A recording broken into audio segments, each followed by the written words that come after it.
أشهد أن لا إله إلا الله وحده لا شريك له وأشهد أن محمدًا عبده ورسوله أما بعد فأعوذ بالله من الشيطان الرجيم بسم الله الرحمن الرحيم الحمد لله رب العالمين الرحمن الرحيم مالك يوم الدين إياك نعبد وإياك نستعين اهدنا الصراط المستقيم صراط الذين أنعمت عليهم غير المغضوب عليهم ولا الضالين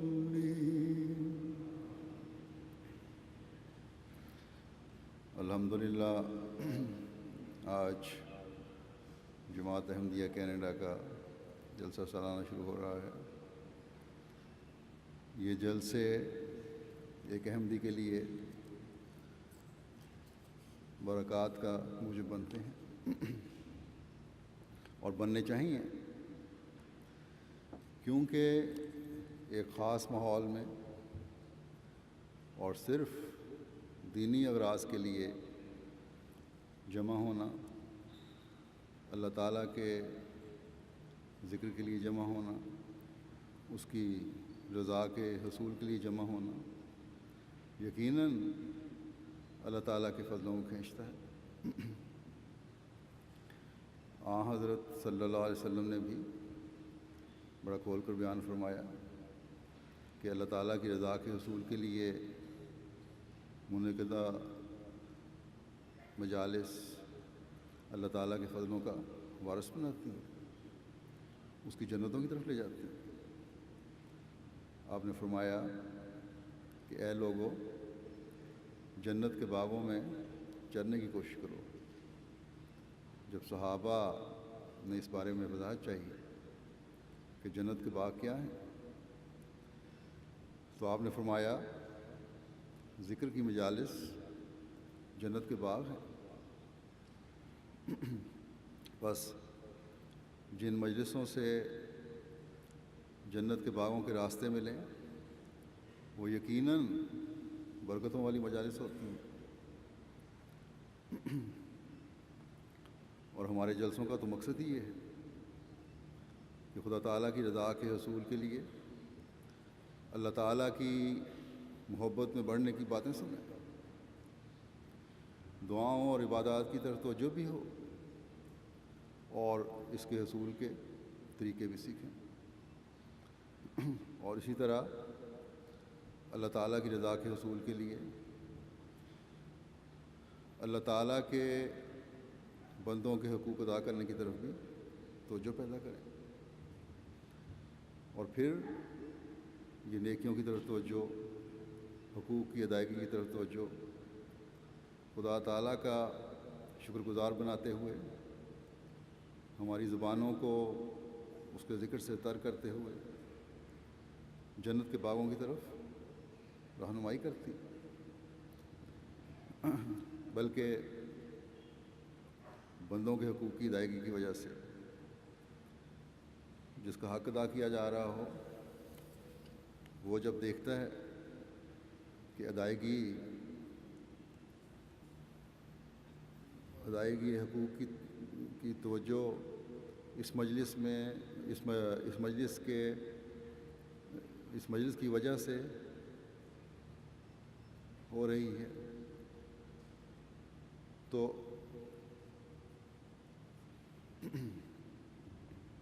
وہ بھی خدا تعالیٰ جس کا حق ادا کیا جا رہا ہو وہ بھی اللہ تعالیٰ کی حمد و شکر کرتا ہے.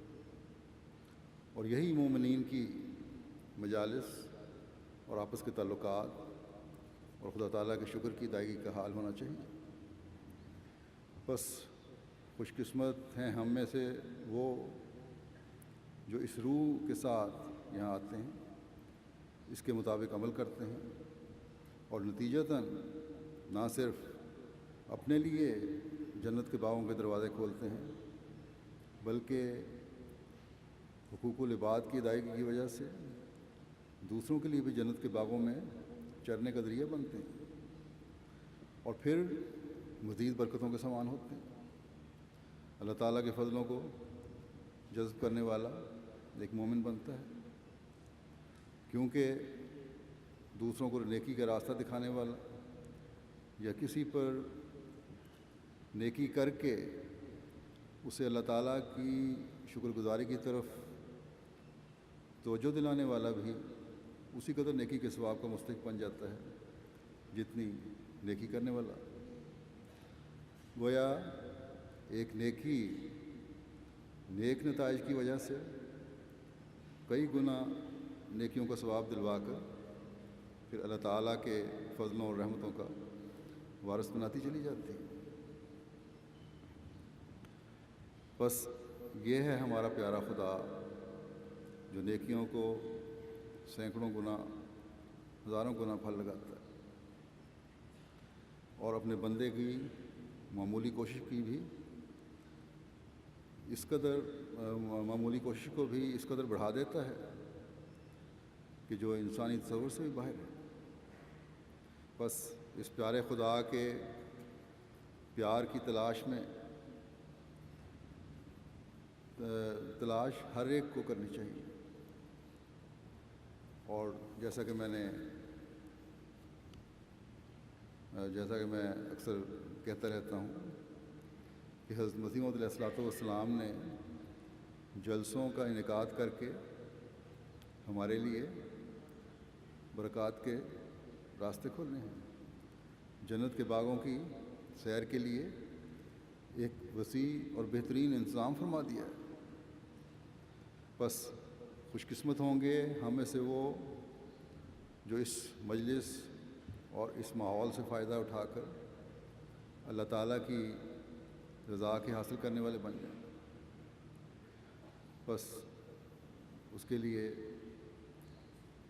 اس رضا کے حصول کے لیے جلسے میں شامل ہونے والے ہر مرد, عورت, جوان, بوڑھے اور بچے کو کوشش کرنی چاہیے.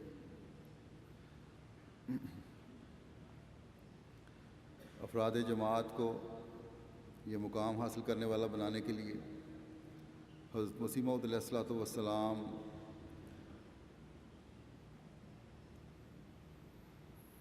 کے دل میں کتنا درد تھا اور آپ کس تڑپ کے ساتھ اس کے لیے دعا کرتے تھے, اس کا اندازہ آپ کے ان الفاظ سے ہوتا ہے.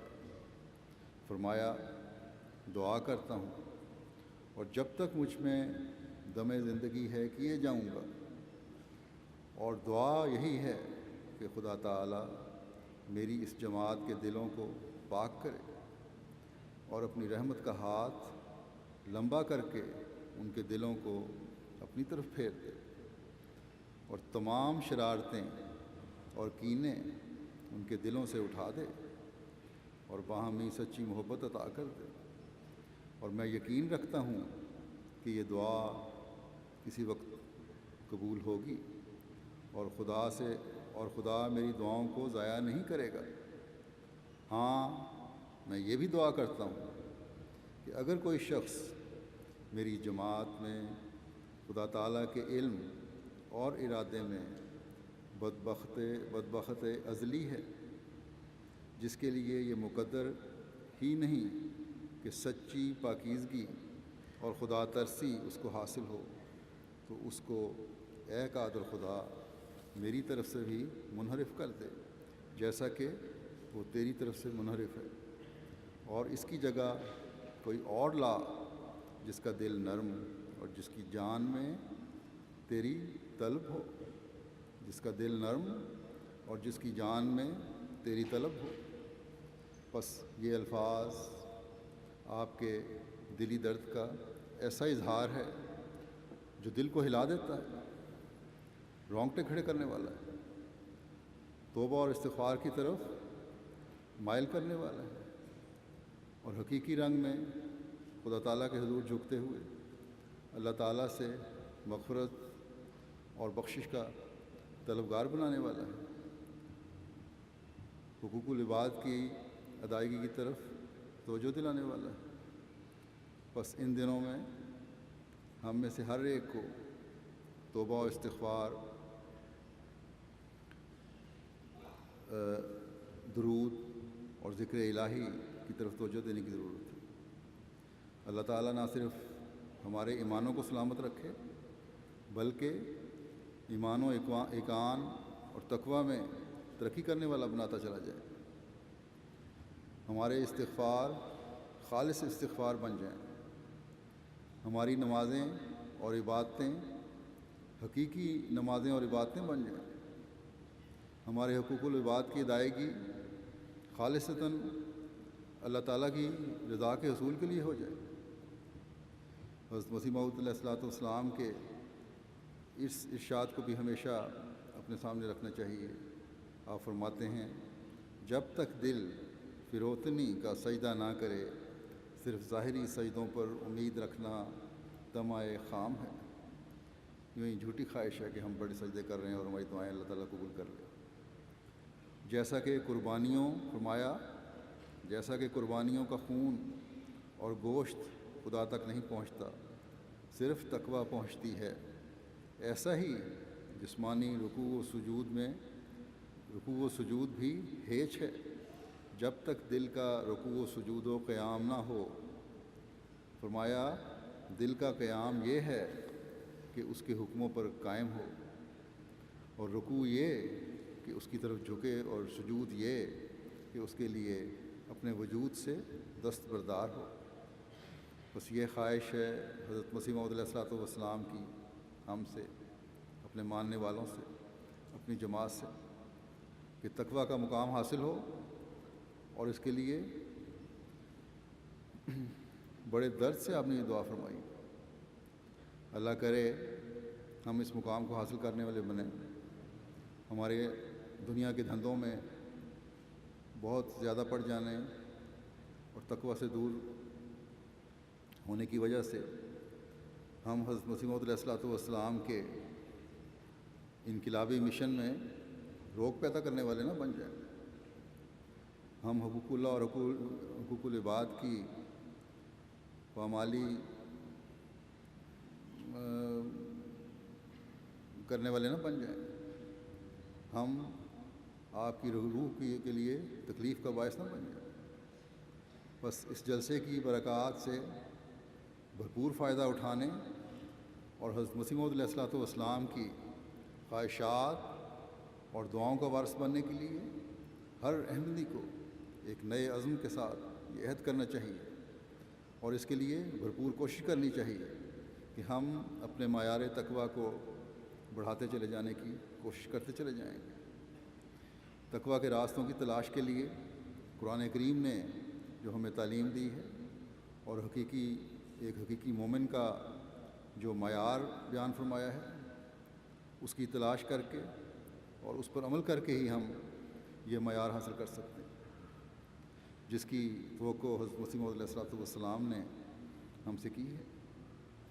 قرآن کریم میں تقوی پر چلنے کے بارے میں مختلف حوالوں سے، مختلف نہج سے بے شمار جگہ ذکر ہے، جن میں سے بعض کا میں یہاں ذکر کروں گا تاکہ ہم میں سے ہر ایک کو اپنے جائزے لینے کی طرف توجہ رہے۔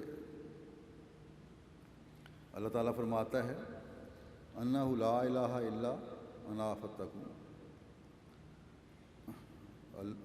انہ لا الہ الا انا فاتقون، میرے سوا کوئی معبود نہیں، بس میرا تقوی اختیار کرو۔ تقوی کا مطلب ہے بچاؤ کے لیے ڈھال کے پیچھے آنا، گناہوں سے بچاؤ کے سامان کرنا، مشکلات سے بچنے کے سامان کرنا. بس اللہ تعالیٰ فرماتا ہے میری عبادت اگر اس کا حق ادا کرتے ہوئے کرو گے تو یہی تقویٰ ہے جو تمہاری ہر طرح سے حفاظت کرے گی، تمہیں گناہوں سے بچائے گا، تمہیں مشکلات سے نکالے گا. واضح ہو کہ اللہ تعالیٰ کی عبادت جب اس کا حق اس کے حق کے ساتھ کی جائے تو یہ وہ مقام ہے جہاں خدا تعالیٰ کا خوف اور خشیت پیدا ہوتی ہے. لیکن یہ خوف اس پیار کی وجہ سے ہے جو ایک حقیقی عابد اور ایک حقیقی مومن کو خدا تعالیٰ سے ہے، اور اس کو دوسرے لفظوں میں تقویٰ کہتے ہیں. بس ان عبادتوں کا حق ادا کرنے کی کوشش ایک حقیقی احمدی کو کرنی چاہیے تاکہ تقویٰ پر چلنے والا اور خدا تعالیٰ کی رضا حاصل کرنے والا کہلا سکے. اور یہی انسانی پیدائش کا بہت بڑا مقصد ہے. اللہ تعالیٰ فرماتا ہے وَمَا خَلَقْتُ الْجِنَّ وَالْإِنسَ إِلَّا لِيَعْبُدُونِ، اور میں نے جنوں اور انسانوں کو صرف اپنی عبادت کے لیے پیدا کیا ہے. حضرت مسیح موعود علیہ السلام فرماتے ہیں اگرچہ مختلف طبائع انسان اپنی کوتاہ فہمی یا پست ہمتی سے مختلف قسم کے مدعا اپنی زندگی کے لیے ٹھہراتے ہیں، اور ہم دیکھتے ہیں کہ آج کل بلکہ ہمیشہ سے ہی یہ اصول رہا ہے کہ انسان اپنی زندگی کے مقصد خود بناتا ہے، یہ سمجھتا ہے کہ میں نے یہ مقصد بنائے ہیں اور یہی میری کامیابی کا راز ہے، اور اس اصل مقصد کو بھول جاتا ہے جو خدا تعالیٰ نے انسان کی پیدائش کا انسان کو بتایا ہے. فرماتے ہیں پست ہمتی سے مختلف قسم کے مدعا اپنی زندگی کے لیے ٹھہراتے ہیں. فرمایا اور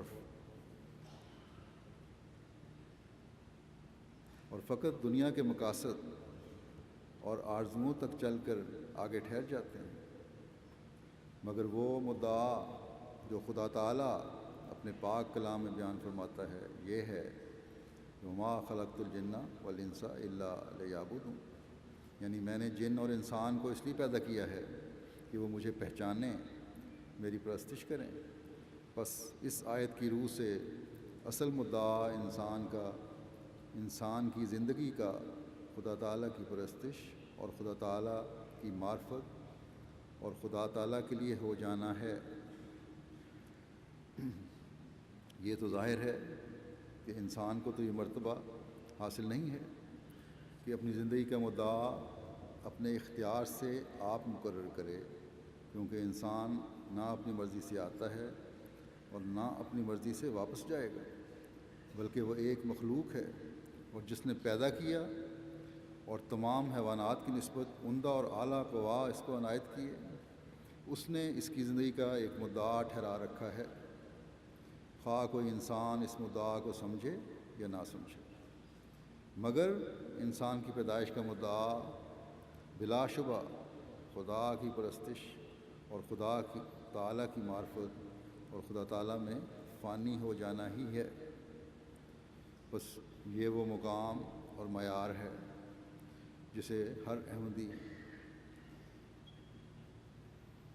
نے حاصل کرنا ہے اور کرنا چاہیے، اس کے لیے کوشش کرنی چاہیے. انسان خود جتنا چاہے اپنا مقصد بنا لے اور اس کے حصول کے لیے کوشش کرے، اس کی زندگی بے معنی ہے. آج کل اپنے سکون کے لیے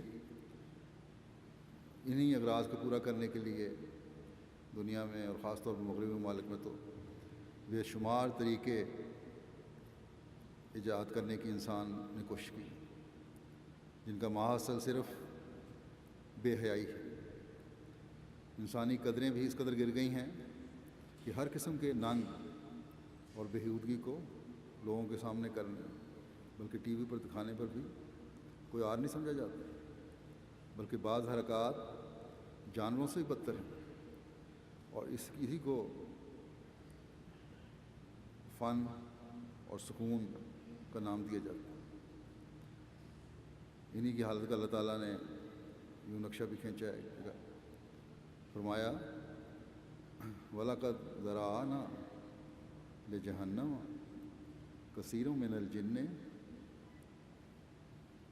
وَالْإِنسِ لَهُمْ قُلُوبٌ لَا يَفْقَهُونَ بِهَا وَلَهُمْ أَعْيُنٌ لَا يُبْصِرُونَ بِهَا وَلَهُمْ آذَانٌ لَا يَسْمَعُونَ بِهَا أُولَٰئِكَ كَالْأَنْعَامِ بَلْ هُمْ أَضَلُّ أُولَٰئِكَ هُمُ الْغَافِلُونَ. اور یقیناً ہم نے جنوں اور انسانوں میں سے ایک بڑی تعداد کو جہنم کے لیے پیدا کیا ہے. ان کے دل تو ہیں مگر ان کے ذریعے سے وہ سمجھتے نہیں، یعنی روحانی باتیں سمجھنے کے قائل ہی نہیں. ان کی آنکھیں تو ہیں مگر ان کے ذریعے سے وہ دیکھتے نہیں. ان کے کان تو ہیں مگر ان کے ذریعے سے وہ سنتے نہیں.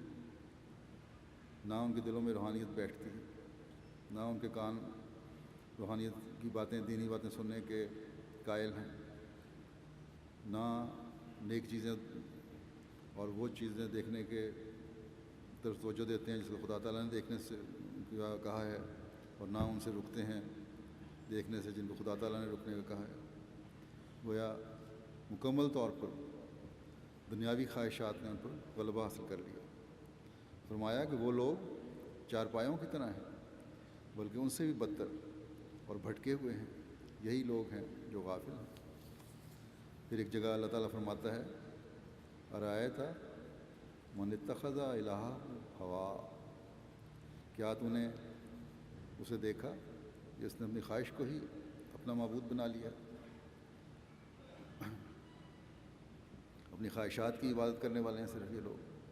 پھر فرماتا ہے ام تحسب ان اکثرہم یسمعون و یعقلون انہم الا کالانعام بل ہم اضل سبیلا. کیا تو گمان کرتا ہے کہ ان میں سے اکثر سنتے ہیں یا عقل رکھتے ہیں؟ ان میں سے اکثر جانوروں کی طرح ہیں بلکہ اس سے بھی زیادہ بھٹکے ہوئے، ان سے بھی زیادہ بدتر. تو یہ ان آیات میں ان لوگوں کا نقشہ ہے جو اپنے مقصد پیدائش کو نہیں سمجھتے اور اپنی خواہشات کے پیچھے چل پڑے.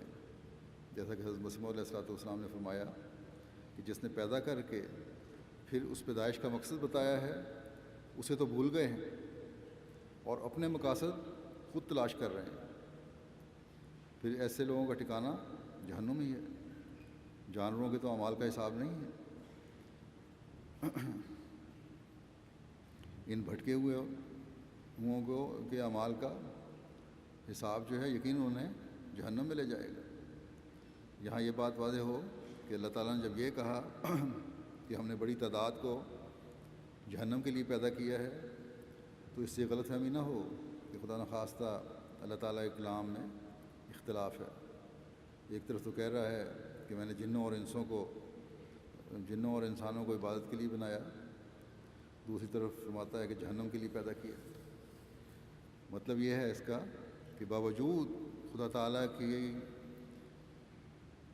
طرف سے ہدایت کے سامانوں کے، باوجود اس کے کہ خدا تعالیٰ کی رحمت وسیع تر ہے، اکثریت اس سے فائدہ نہیں اٹھاتی اور اللہ تعالیٰ کی عبادت کر کے اپنی دنیا و آخرت کے لیے اپنی دنیا و آخرت کے سنوارنے کے سامان نہیں کرتی اور اس کے بجائے اپنی خواہشات کی پیروی کر کے جہنم کے راستوں کی طرف چل رہی ہے.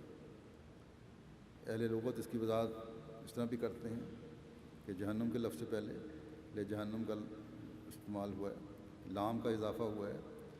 یہ اضافہ ان کے انجام کی طرف اشارہ کرتا ہے نہ کہ مقصد کی طرف. بس اپنے بد انجام کو انسان خدا تعالیٰ سے دوری اختیار کر کے اس کی عبادت کا حق ادا نہ کر کے پہنچتا ہے، اس کے حکموں پر عمل نہ کر کے پہنچتا ہے. آج کل جیسا کہ میں نے کہا اپنی بیہودہ خواہشات نے انسان کا یہ انجام بنا دیا.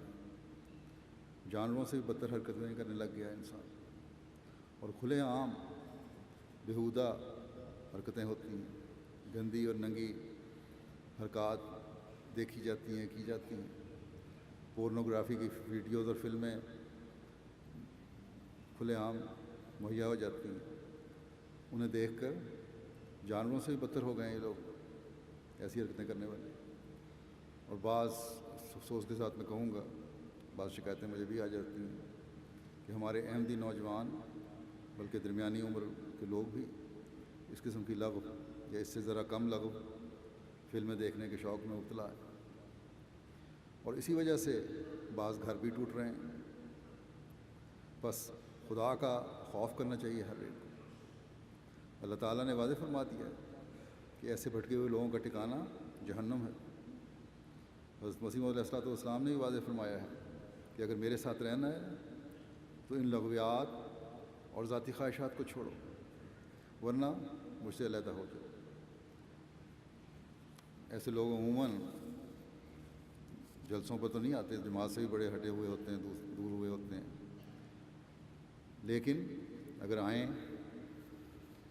یا ان کے کان میں یہ باتیں پڑ جائیں یا ان کے عزیز ان تک پہنچا دیں تو اپنی اصلاح کی کوشش کرنی چاہیے ایسے لوگوں کو.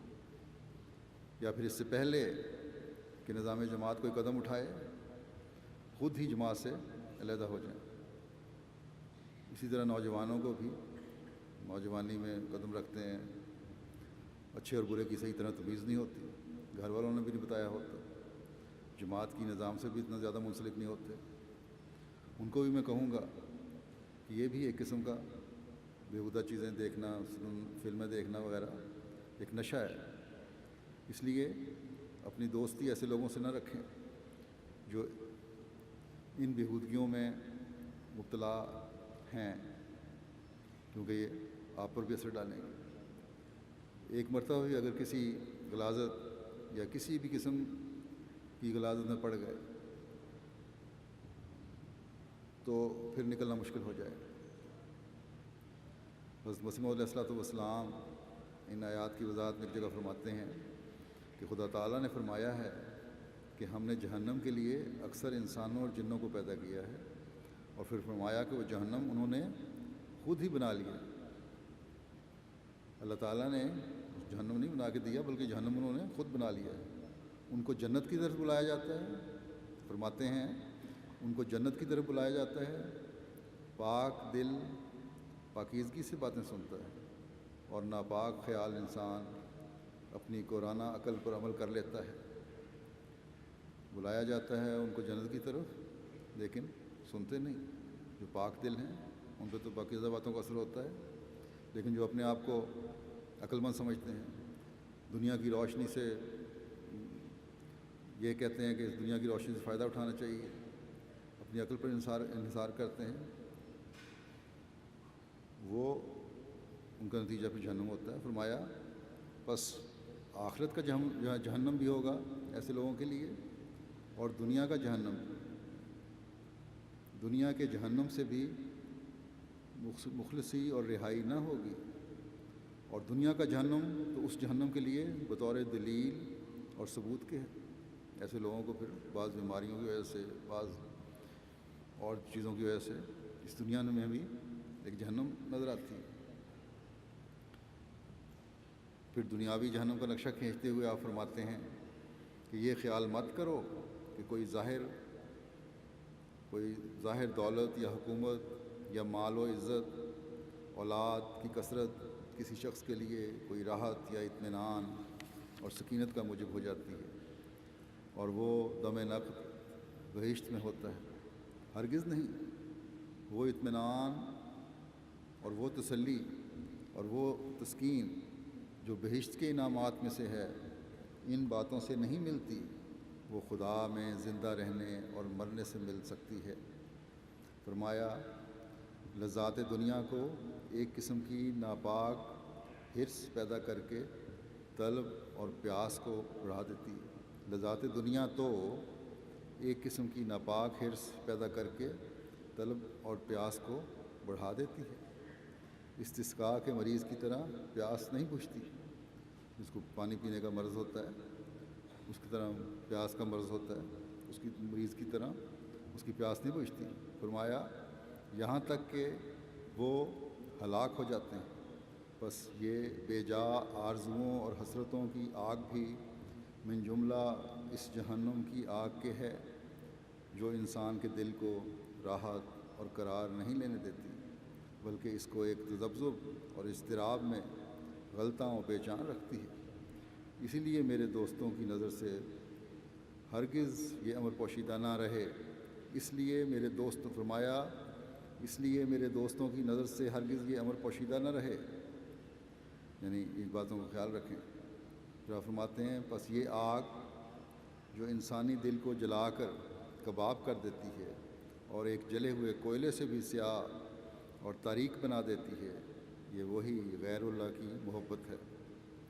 بس ایک حقیقی مومن کو تقوی پر چلنے والے اور تقوی کی تلاش کرنے والے کو اپنے ہر عمل کو خالصتاً للہ کرنا ہو، دل میں سے خواہشات اور نام نہاد تسکین کے دنیاوی بتوں کو نکال کر باہر پھینکنا ہو، تبھی ایک مومن حقیقی مومن بن سکتا ہے۔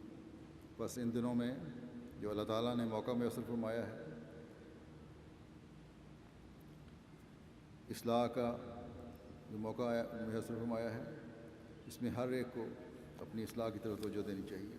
ضروری نہیں ہے کہ انتہائی برائیوں میں انسان مبتلا ہو، چھوٹی چھوٹی برائیوں کو بھی دور کرنے کی کوشش کرنی چاہیے، کیونکہ یہ چھوٹی برائیاں ہی بعض دفعہ تقویٰ سے دور لے جاتی ہیں اور برائیوں میں مبتلا کرتی چلی جاتی ہیں۔ ذکر الہی سے اپنی زبانوں کو تر رکھیں، استغفار اور درود سے اللہ تعالیٰ کا قرب حاصل کریں، اپنے دلوں کو غیر اللہ کی محبت سے پاک کریں، اللہ تعالیٰ کے شکر گزار بندے بنیں کہ یہ شکر گزاری پھر خدا تعالیٰ کی محبت کو جذب کرنے کا ذریعہ بنتی ہے۔ اس ملک میں آ کر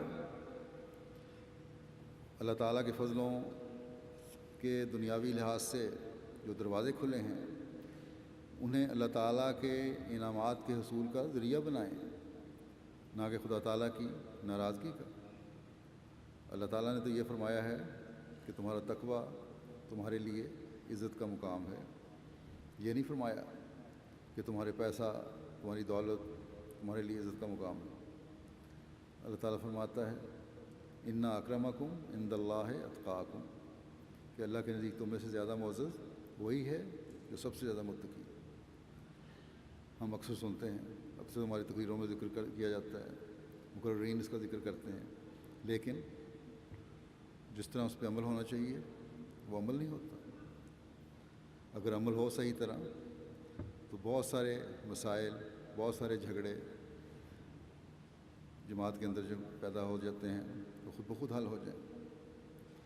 حضرت مسیح موعود علیہ الصلوۃ والسلام فرماتے ہیں کہ اِنَّ اکرمکم عند اللہ اتقاکم میں جس قدر کوئی تقوی کی دقیق راہیں اختیار کرے، اگر اس قدر خدا تعالیٰ کے نزدیک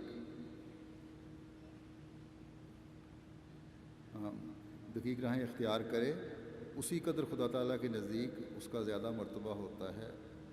بس بلا شبہ یہ نہایت اعلیٰ درجے کا تقوی ہے، یہ قبل از خطرات سے محفوظ رہنے کی تدبیر بطور حفظ ما تقدم کی جائے۔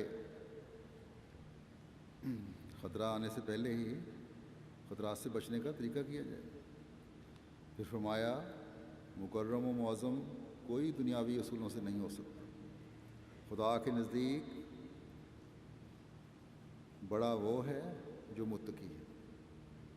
پھر آپ فرماتے ہیں دینی غریب بھائیوں کو کبھی حقارت کی نگاہ سے نہ دیکھو، مال و دولت یا نسبی بزرگی پر بے جا فخر کر کے دوسروں کو حقیر اور ذلیل نہ سمجھو۔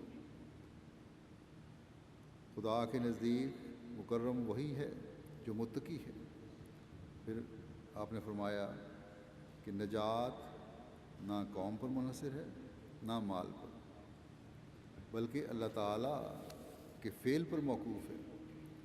اور فرماتے ہیں اللہ تعالیٰ کے فعل کے لیے حاصل کرنے کے لیے کیا کرنا ہے، اور اس کو اعمال صالحہ اور حضرت صلی اللہ علیہ وسلم کا کامل اتباع اور دعائیں جذب کرتی ہیں. یعنی خدا تعالیٰ کا فعل جو ہے اس کو اعمال صالحہ حضرت صلی اللہ علیہ وسلم کی کامل پیروی اور اتباع اور دعائیں جذب کرتی ہیں. پھر ایک جگہ آپ نے بڑی سختی سے تنبیہ فرمائی ہے اور الفاظ بڑے سخت ہیں. فرمایا اللہ تعالیٰ کے نزدیک وہی مکرم و معظم ہے جو متقی ہے. اب جو جماعت اتقیاء ہے خدا اس کو ہی رکھے گا اور دوسری کو ہلاک کرے گا. یہ نازک مقام ہے اور اس جگہ پر دو کھڑے نہیں ہو سکتے کہ متقی بھی وہیں رہے گا اور شریر اور ناپاک بھی وہیں. ضرور ہے کہ متقی کھڑا ہو اور خبیث ہلاک کیا جاوے. اور چونکہ اس کا علم خدا کو ہے کہ کون اس کے نزدیک متقی ہے، بس یہ بڑے خوف کا مقام ہے. خوش قسمت ہے وہ انسان جو متقی ہے اور بدبخت ہے وہ جو لعنت کے نیچے آیا. بس یہ تمام ارشادات جو میں نے پڑھے ہیں ایک حقیقی احمدی کو جھنجھوڑنے کے لیے کافی ہے. آپ نے فرمایا خطرات سے پہلے ان خطرات سے بچنے کی کوشش کرو، اور خطرات سے بچنا یہی ہے کہ اپنے ہر قول و فعل کو خدا تعالیٰ کی رضا کے حصول کا ذریعہ بنایا جائے تاکہ نجات یافتوں کی فہرست میں بھی شامل ہو جائے پھر انسان. اور اس فہرست میں شامل ہونے کے 3 طریقے آپ علیہ السلام نے بتائے ہیں. ایک یہ کہ نیک اعمال بجا لاؤ. دوسرا یہ کہ تمہارا ہر قدم صرف نیکیوں کے حصول کے اس کی وضاحت یہی ہے نیک اعمال کی کہ ہر قدم جو ہے وہ نیکیوں کے حصول کے لیے ہو. اور پھر ان نیک اعمال کی نشاندہی جو حضرت صلی اللہ علیہ وسلم کے اسوہ حسنہ سے ہو سکتی ہے اس کو دیکھو، وہاں سے ملے گا. اور حضرت صلی اللہ علیہ وسلم کے اسوہ حسنہ کے بارے میں حضرت عائشہ نے فرمایا تھا کہ آپ کے اخلاق قرآن کریم، بس قرآن کریم کی طرف توجہ کرنی ہوگی.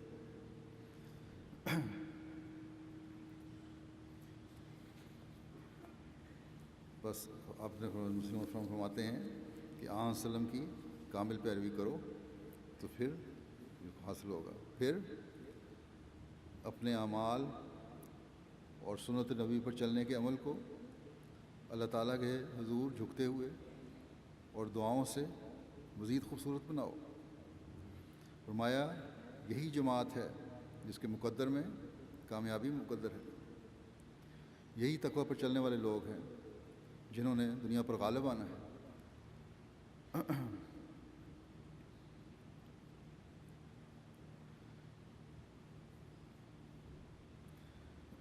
بس خوش قسمت ہیں ہم میں سے وہ جو اس اصل کو سمجھ جائیں، اس بات کو سمجھ جائیں، اس بنیادی چیز کو سمجھ جائیں اور اپنی ترجیحات دنیاوی دولت کو نہ سمجھیں بلکہ خدا تعالیٰ کی رضا کے حصول اور تقوی کے لیے کوشش کریں. اللہ تعالیٰ کے فضل سے احمدیوں کی ایک بڑی تعداد اس کے لیے کوشش کرتی ہے، میں کوئی شک نہیں، جس کا اظہار افراد جماعت کے رویوں اور قربانیوں کے معیار سے ہوتا ہے. لیکن ابھی بہت کچھ اس میدان میں آگے بڑھنے کی ضرورت ہے. خدا تعالیٰ ہم میں سے ہر ایک کو توفیق عطا فرمائے کہ ہم اس اہم بات کو سمجھنے والے ہوں، تقوی پر چلتے ہوئے اپنی زندگیوں کو گزارنے والے ہوں. اور اللہ تعالیٰ نے ایک متقی سے جو وعدے فرمائے ہیں ان سے حصہ پانے والے ہیں. اللہ تعالیٰ نے بہت سے وعدوں کے ساتھ متقیوں سے یہ وعدہ بھی فرمایا ہے کہ والعاقبۃ للمتقین، کہ انجام متقیوں کا ہی ہے، یعنی کامیابی اور اچھا انجام متقیوں کا ہے. حضرت مسیح موعود علیہ الصلوۃ والسلام فرماتے ہیں ہر قسم کے حسد، کینے، بغض، غیبت اور کبر اور رعونت اور فسق و فجور کی ظاہری اور باطنی راہوں اور کسل اور غفلت سے بچو، اور خوب یاد رکھو کہ انجام کار ہمیشہ متقیوں کا ہی ہوتا ہے، جیسے اللہ تعالیٰ فرماتا ہے والعاقبۃ للمتقین۔ اس لیے متقی بننے کی کوشش کرو۔ بس یہ ماحول جو جلسے کا ہمیں مل رہا ہے، اس سے فائدہ اٹھاتے ہوئے ہم میں سے ہر ایک کو اپنی برائیوں پر نظر رکھتے ہوئے ہر قسم کی برائیوں سے بچنے کی کوشش کرنی چاہیے، اور ہر قسم کی نیکیوں کو اختیار کرنے کی طرف بھرپور توجہ دینی چاہیے، تاکہ ہم اس انجام کو حاصل کرنے والے ہوں جو ہمیں کامیابی سے اللہ تعالیٰ کی رضا کا حاصل کرنے والا بنا دے، اور پھر صرف انفرادی انجام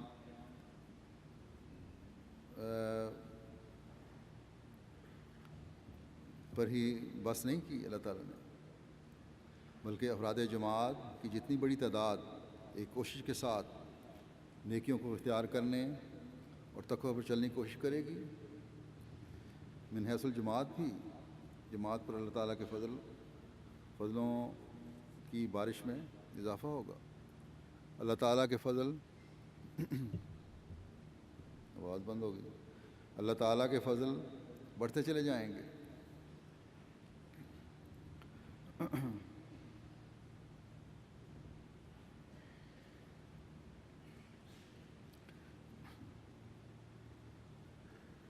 اور وہ وعدے جو خدا تعالیٰ نے حضرت مسیح موعود علیہ الصلوۃ والسلام سے فرمائے ہیں، انہیں اپنی زندگیوں میں ہم پورا ہوتا دیکھیں گے۔ یقیناً یہ خدا تعالیٰ کا وعدہ ہے، حضرت مسیح موعود علیہ الصلوۃ والسلام سے بھی یہ وعدہ ہے، جیسا کہ اپنی سنت کے مطابق خدا تعالیٰ تمام انبیاء سے وعدہ فرماتا ہے کہ کتب اللہ لاغلبن انا ورسلی۔ اللہ تعالیٰ نے یہ فیصلہ کر دیا ہے کہ میں اور میرے رسول غالب آئیں گے۔ بس غلبہ احمدیت اور حقیقی غلبہ اسلام تو ہونا ہی ہے، لیکن اگر ہم تقوی پر ترقی کرنے والے ہوئے تو ہم اپنی زندگیوں میں انشاءاللہ تعالیٰ ان ترقیات اور غلبے کو دیکھنے والے ہوں گے۔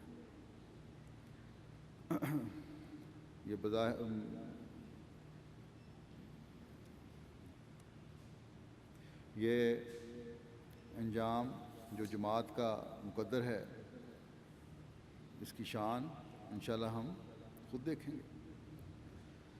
بس اس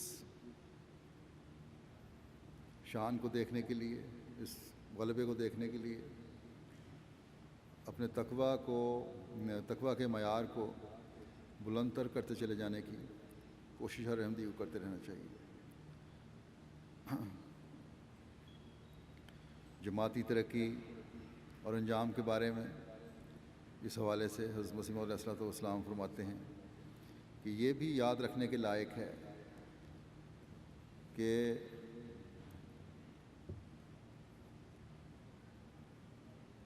حکم خواتین پر ہے، یعنی انجام کا جو ہے اس کا حکم، وہ خاتمہ جو انجام ہے، خدا تعالیٰ نے یہی فرمایا ہے کہ والعاقبۃ للمتقین۔ جو انجام ہے اسی کا حکم ہے، اور اس کا بارے میں فرمایا کہ والعاقبۃ للمتقین۔ فرمایا کہ سنت اللہ اسی طرح پر جاری ہے کہ صادق لوگ اپنے انجام سے شناخت کیے جاتے ہیں۔ آپ فرماتے ہیں اوائل میں نبیوں پر ایسے سخت زلازل آئے کہ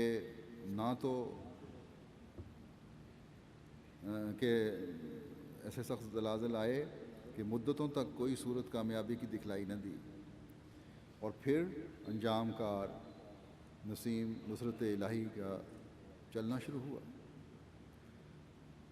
اپنی جماعت کی ترقی کے بارے میں آپ نے اس انجام اور الہی بشارتوں کا ذکر اس طرح فرمایا ہے۔ فرماتے ہیں مواعید صادقہ حضرت احدیت سے بشارتیں پاتا ہوں یعنی کہ اللہ تعالیٰ کی طرف سے سچے وعدوں کی میں خوشخبریاں پا رہا ہوں، تو میرا غم دور اور بالکل دور ہو جاتا ہے، اور اس بات پر تازہ ایمان آتا ہے، یعنی جماعت کی ترقی کے انجام پر آپ کو خبریں اللہ تعالیٰ دیتا ہے تو ایمان فرماتے ہیں میرا تازہ ہوتا ہے۔ پھر آپ فرماتے ہیں مجھے تو خوشبو آتی ہے کہ آخر کار فتح ہماری ہے انشاءاللہ۔ بس یہ ترقی اور فتح تو جماعت احمدیہ کا مقدر ہے۔ ہمیں اس ترقی کا حصہ بننے کے لیے اپنے تقویٰ کے معیار اونچے کرنے کی ضرورت ہے۔ ان جلسوں کے دنوں میں اور پھر انشاءاللہ کچھ دنوں بعد رمضان بھی شروع ہو رہا ہے، اس سے بھی بھرپور فائدہ اٹھاتے ہوئے اپنے تقویٰ کے معیار ہر احمدی کو بلند تر کرتے چلے جانے کی ضرورت ہے۔ اللہ تعالیٰ ہم سب کو اس کے حصول کی توفیق عطا فرمائے، ہر ایک کو جلسے کے ان دنوں سے بھرپور فائدہ اٹھانے کی توفیق عطا فرمائے۔ وہ تمام برکات ہم میں سے ہر ایک سمیٹنے والا ہو جو اس جلسے سے وابستہ ہیں۔ ہم حضرت مسیح موعود علیہ السلام کی ان دعاؤں کے وارث بنیں جو آپ نے جلسے میں شامل ہونے والوں کے لیے کی ہیں اور جو آپ نے اپنی جماعت کے افراد کے لیے کی۔ بعض انتظامی باتیں بھی ہیں، جلسے کے تمام پروگراموں کو خاموشی سے تمام لوگوں کو سننا چاہیے اور حاضری بھی صحیح رہنی چاہیے، اور جو بھی علمی روحانی تربیتی مضامین ہوں انہیں اپنی زندگیوں کا حصہ بنانے کی کوشش کریں۔ اللہ تعالیٰ سب کو اس کی توفیق بھی عطا فرمائے۔ پھر انتظامی لحاظ سے ہی یہ بات بھی کہنا چاہتا ہوں کہ ہر لحاظ سے ہر شامل ہونے والے کو جو یہاں انتظامی نظام ہے، انتظامیہ ہے، اس سے تعاون کرنا چاہیے، اور انتظامیہ کو بھی، ڈیوٹی دینے والوں کو بھی اپنی مہمان نوازی کا پورا حق ادا کرنے کی کوشش کرنی چاہیے۔ اسی طرح ڈیوٹی دینے والے بھی اور ہر شامل ہونے والا بھی اپنے ماحول پر بھی نظر رکھیں۔ اللہ تعالیٰ ہر ایک کو ہر شر سے محفوظ رکھے، اور اللہ تعالیٰ ہر لحاظ سے اس جلسے کو بابرکت فرمائے۔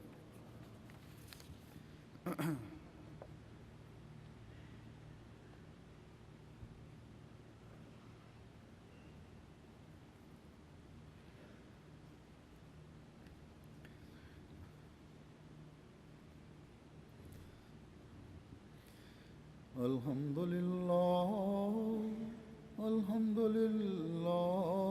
نحمده ونستعينه ونستغفره ونؤمن به ونتوكل عليه ونعوذ بالله من شرور أنفسنا ومن سيئات أعمالنا، من يهده الله فلا مضل له ومن يضلل فلا هادي له، ونشهد أن لا إله إلا الله ونشهد أن محمدا عبده ورسوله۔ عباد الله رحمكم الله، إن الله يأمر بالعدل والإحسان وإيتاء ذي القربى وينهى عن الفحشاء والمنكر والبغي يعظكم لعلكم تذكرون۔ اذكروا الله يذكركم وادعوه يستجب لكم ولذكر الله أكبر۔